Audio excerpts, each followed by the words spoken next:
Hello guys, welcome back to another video. So I know I haven't showed a video of the products I use, but I do prep my face, eye primer and face primer as well. So I have red spots here and there, but don't mind it. Let's start off with vanilla. I'm going to be using 2 drops for my brow bone or highlight. Next, I will be using 2 drops of golden olive, and I'm going to be placing it in between my brow bone color and my transitional color. Okay, so I'm going to do a little twist here. I'm going to be taking 2 drops of turquoise and 1 drop of blue turquoise. Okay, so I'm going to do all my eyelid, but since I have hoodie eyes, I'm going to try to go a little bit more above my eyelid. A little tip: when you're doing your eyeshadow, in the inner corner of your eye, you want to pull it just a little bit slightly so you could get into those areas. I always see airbrush makeup and traditional makeup as a work of art.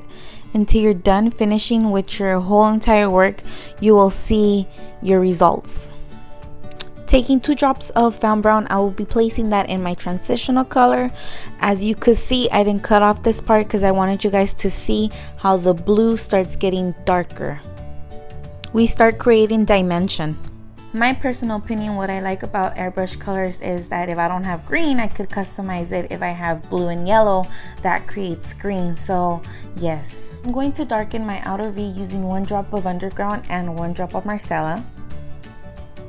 When you're airbrushing colors, when you start off from a light color to a darker color, you might want to pull slightly on the lever and just like bringing your airbrush just a little bit more away from you.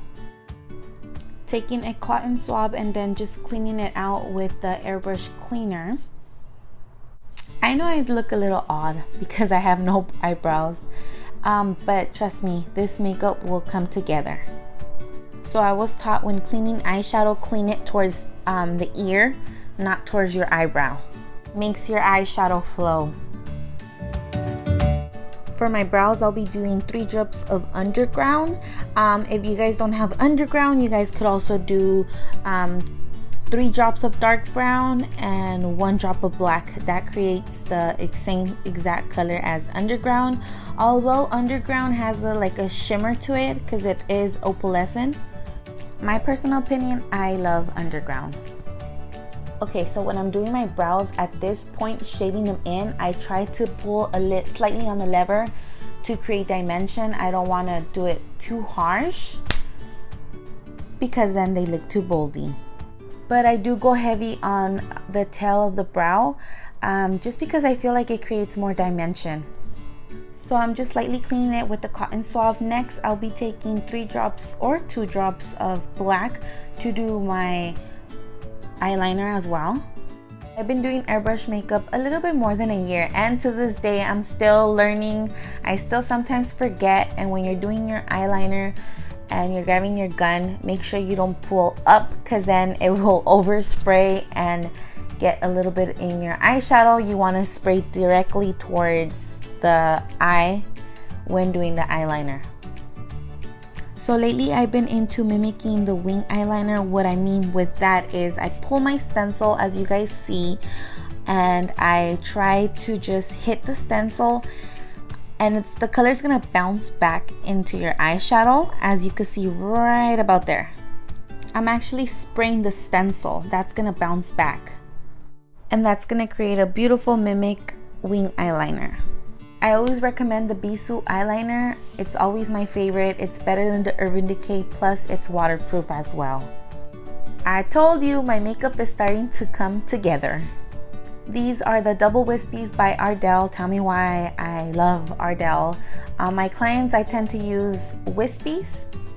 I'll be using 7 drops of vanilla and 4 drops of golden olive. I will be doing half of my face so you guys can see the difference. I like my coverage in between light and medium because I do have pecas, freckles, and I like my freckles to pop. I don't know why.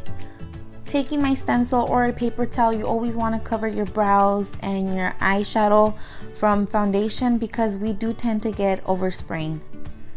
So I did half of my face and I know you could see the difference. On one side that I don't have foundation, you can see the redness. It's just like a patch. I don't know why, it's always there on both sides of my cheeks.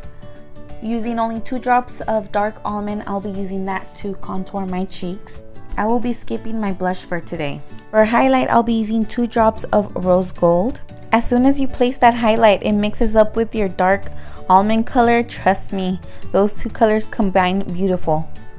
Whatever's left for my highlight, I'll be using for my inner corner. And as always, a nude color for this eye look. Thank you guys so much for watching this video with me. Don't forget to like and subscribe to my channel. Bye now.